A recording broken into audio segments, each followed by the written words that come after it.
दोस्तों ये कहानी है एक बाज की। एक बार की बात है, एक मदर ईगल पहाड़ी की चोटी पर कुछ अंडे देती है। उसमें से एक अंडा पहाड़ी से लुढ़क कर नीचे आ जाती है। अब किस्मत से वो अंडा नीचे लुढ़क कर आती है पर वह टूटती नहीं। वह अंडा लुढ़कता लुढ़कता पहाड़ी के नीचे एक फार्म हाउस के पास आ जाता है। अब कुछ देर के बाद उस फार्म हाउस का मालिक उस अंडे को देखता है, उसे उठाता है और सोचता है अंडा तो काफ़ी बड़ा है, पता नहीं किस पक्षी का होगा। वह उस अंडे को उठाकर अपने फार्म हाउस के अंदर ले जाता है, जहाँ पे वो काफ़ी सारा मुर्गी पालता है। वह उस अंडे को मुर्गी के अंडों के बीच रख देता है और वह जो मुर्गियाँ होती है वह उस अंडे को भी अपना अंडा मान लेती है और वह भी उस अंडे को बाकी अंडों की तरह पालती है। और कुछ दिनों बाद अंडे में से चूजा बाहर निकलती है। अब सवाल उठता है, वह अंडा में से जो बाज का बच्चा निकलता है, क्या वो खुद को बाज मानता है? नहीं, वो खुद को मुर्गी का एक बच्चा मानता है और वह उसी के साथ खेलता, खाता, पीता, घूमता है और वो खुद को उन्हीं में से एक समझता है। धीरे धीरे जब वो बड़ा हो रहा होता है, तब वो बाज का बच्चा बाकी चूज़ों की अपेक्षा काफ़ी तेज़ी से बड़ा हो रहा था। वे बाकी चूज़ों से 3 गुना ज़्यादा बड़ा था, पर वह मानता खुद को मुर्गी का ही बच्चा था। इसलिए बाकी वह वही करता जो मुर्गी का बच्चा करता। वह उसके साथ चलता फिरता, खाता, घूमता, टहलता रहता। जितनी देर मुर्गी का बच्चा उड़ता उतना दूर वह भी उड़ता। उसने कभी लंबी उड़ान भरने की कोशिश नहीं की। एक दिन वे सारे उसी फार्म हाउस में खेल रहे होते हैं, तभी अचानक आसमान में उड़ती हुई एक ऐसी परछाई ज़मीन पर दिखती है जैसे मानो किसी ने सूरज को ढक लिया हो। अब जो मुर्गी के बच्चे होते हैं वे कभी भी आसमान की तरफ नहीं देखते हैं, वे हमेशा झुंड में रहते हैं।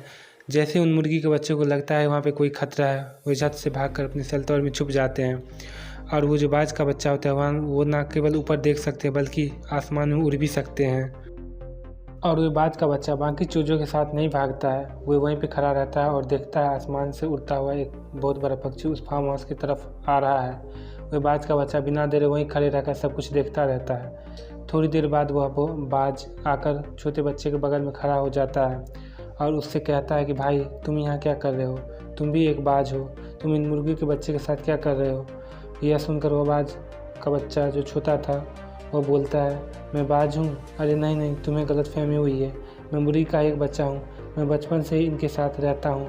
फिर से वो बाज बोला, अरे नहीं, तुम भी एक बाज हो, तुम देखो तो अपने आप को, तुम अपना आकार तो देखो, कितने बड़े हो तुम इन चूज़ों से। तुम्हारे पंखों में वह जान है कि तुम भी उड़ सकते हो। आसमान में तुम भी मेरी तरह पहाड़ों को चीरते हुए, बादलों को चीरते हुए उससे ऊपर उड़ सकते हो। तुम बिना थके कई घंटों आसमान में उड़ सकते हो। तुम अपने को काबिलियत को पहचानो।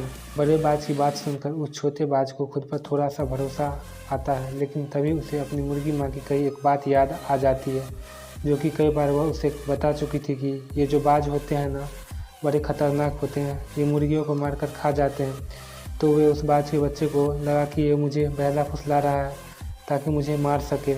तो वह उस बड़े बाज को बोलता है, नहीं नहीं, तुम झूठ बोल रहे हो, मैं तुम्हारी चाल को समझ गया। वह भागा भागा वहाँ से अंदर आ जाता है और मुर्गी के बच्चों की तरह भागता हुआ आकर चिकन शेल्टर में छुप जाता है। और साथियों, हमारे साथ भी कुछ इसी तरह का हादसा होता है।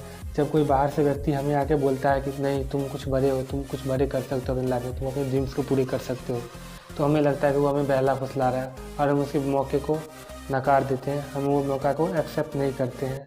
नया जाना हो तो वीडियो को लाइक एंड चैनल को सब्सक्राइब कर लेना।